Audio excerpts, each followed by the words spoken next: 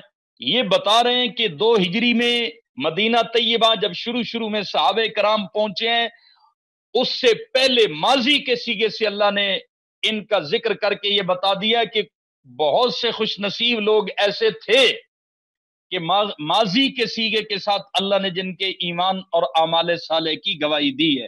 اس آیت سے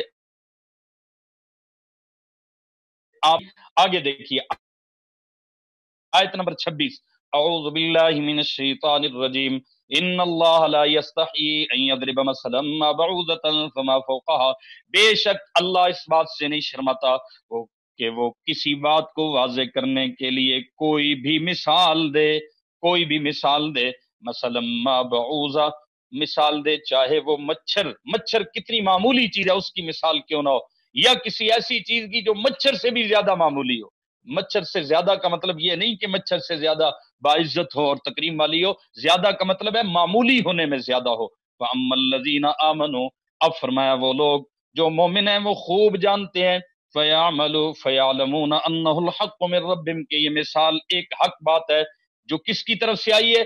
من ربہم، ان کے رب کی طرف سے آئی ہے۔ وَأَمَّا الَّذِينَ كَفَرُوا، وَأَمَّا الَّذِينَ كَفَرُوا، البتہ جو لوگ کافر ہیں وہ یہی کہتے ہیں، بلا فیقولون ماذا اراد اللہ بہذا مثلا، وہ کافر کیا کہتے ہیں کہ بھلا اس حقیر مثال سے اللہ کا کیا مطلب ہے، اللہ کو اس حقیر مثال سے کیا لینا دینا۔ لیکن مومن بات کو نہیں دیکھتا، مومن تو کہنے والے کو دیکھتا ہے کہ اللہ کہہ رہا ہے، اس نے کسی حکمت کی وجہ سے کہا ہوگا، اللہ ہی جانے۔